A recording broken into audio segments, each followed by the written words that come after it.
Honorable Agnes Nandutu, Mary Chitutu, Speaker of Parliament, Honorable Anita Mong, Honorable Rugorobi wamu n'omukulu Peter Irweru, ebyabwe byeyongedde okubanga byonooneka era essaawa eno wetwogerera ge bakaaba ge bakomba biboonenekedde era kati tebamanyi kyakozaako. Nkwaniriza ku NCKTV webali kubanga ogyekuumiddeko, webali kutambula naffe, gigenda gitya gitambula gitya. Kale eno tusuubira nti buli kimu kiri bulungi ate nga naawe gy'oli oli bulungi. Gyebala emirimu gy'enjawulo gyonna gyonna gy'otuusaako engalo bigenda bitya bitambula bitya mukwano ffe wetulinnya obutereevu okuba nga tuli kuwa. Amawulire agagenda mu maaso nali nabagambako wano eno ensonga za Right Honorable Speaker of Parliament ne mbagamba nti baabateekako envumbo era government ya UK gyebuvuddeko wano eno bagamba mbu waliwo ekizimbe the Right Honorable Speaker kyayina eyo mu London era ne bategeeza nti ekyo kizimbe bajja kubanga bakitwala. Kakati wenjogerera United States bagambye nti abantu abataano wammanga betwogeddeko tebalina kubanga balinnyayo era nti waba balinayo ebyabwe ebyo babale nti tebikyaliyo. Jjukira mukyala Mary Katutu, Honorable Mary Kitutu, ono yali yali cabinet minister in charge of Karamoja. Omukyala Agnes Nandutu munamawulire waffe, ono yali state minister in charge of Karamoja. Ate the Right Honorable Speaker of Parliament definitely bagamba nti oyo teri kikolebwa nga takimanyi kubanga oyo abeera muntu wakusatu mu government. Omukulu ye president ne kuddako vice owakusatu yeeye. Lugoloobi beebo naye minisita bagamba nti bebenyigira mu kubba amabaati ge galeesa obuzibu. Amabaati gano gaali gakugenda e Karamoja gayambe ku mbeera embi eri e Karamoja. Abantu e Karamoja embeera ebasukkiridde so gano amabaati gaali meant okubanga gagenda e Karamoja. But unfortunately amabaati gamalira nga gali mu masitoowa g'abantu, abamu bagasanganga mu mafaamu, abamu nga bagasanga wa ne beebuuza amabaati gano gatuukayo gatya nga gaali meant okubanga gagenda e Karamoja. Awo nno osaasira omukyala Agnes Nandutu. Omukyala ono newcomer mu Parliament, nyinza okikugamba bwe ntyo. Nga w'olaba kati Honorable Nyamutooro eyajja n'afunirawo ekifo kye kimu ne mukyala Agnes Nandutu. Era yali surprised nnyo, yakaaba n'amaziga nga bamuwadde ekifo kya minisita. Naye bambi n'atamanya nti ate yakaaba amaziga, yakaaba tears of joy, n'atamanya nti aganaaba gaddako gajja kuba tears of sorrow. Essaawa eno wetwogerera oba yakimanyaako naye ndayinza okuba yakimanyaako kubanga nti amabaati bagasanga mu faamu ye. Naye oba bagamuforcinga nti olina okutwala, who knows. Yali newcomer n'asanyuka nnyo nga bamuwadde ekifo ekyo.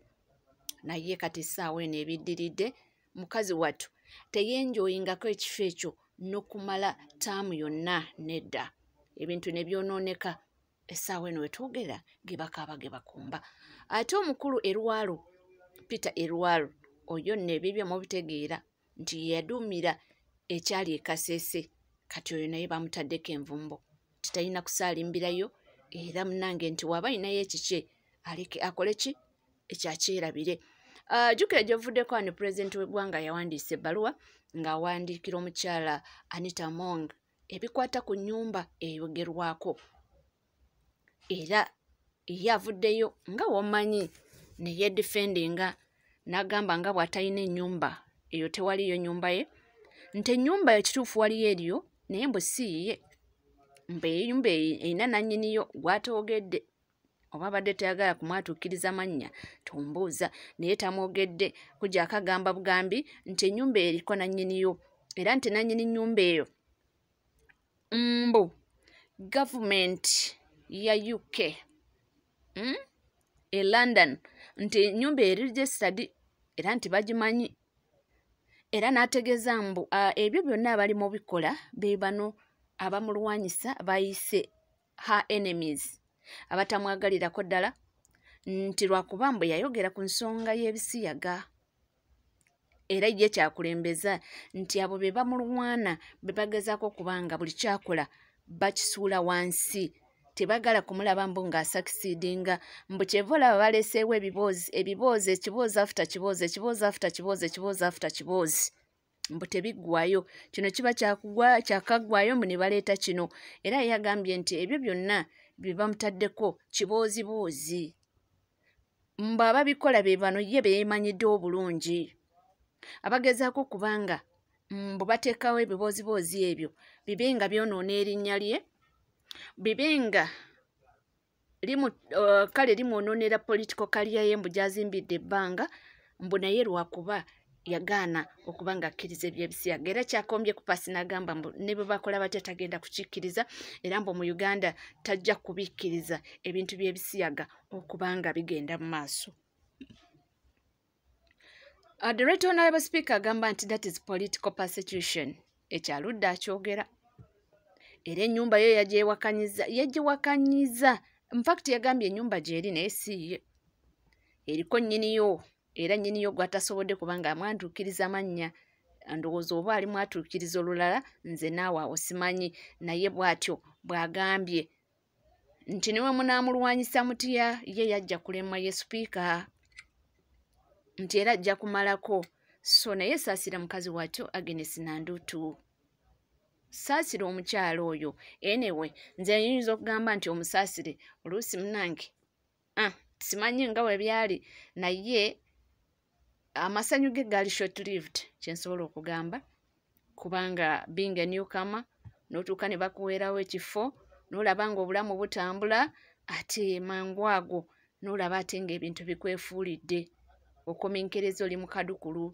k'otabaddeemu kwegamba ebintu bwe bityo tebasobola kubanga bimutambulira bulungi naye saawa eno ne bya sipiika twandigamba nti biri mu lusuubo ene wetomanya engeri gy'alina backup ya pulezidenti omanyi pulezidenti bw'aba akwagala si kyangu era buli kimu ekijja abaawo n'akidifendinga yadde yamuwandiikidde ebbaluwa naye abantu abasinga bagamba nti eyo bbaluwa just kukwata abantu ku maaso kuba divertinga kubajja ku mulamwa naye bagamba nti ebbaluwa terina mulamu era terinaamu kyamaanyi mbwe ekirimu naye katulindirire tulabe byonna nga bwe binaatambula nga bwe binaagenda ffe tuliwo kubanga tube kutuusaako nkugamba kimu nti mukwano gwange okyali ku NCK TV era gwali nga tona subscribinga kekadde obeere ng'osubscribinga ku channel yaffe ringinga that notification bell sharinga likinga saako n'okubanga oleka comment yo ebisigadde byonna byonna buterevu amawulire nja kubanga ngakuwa era nja kubanga ngakutuusaako wona woli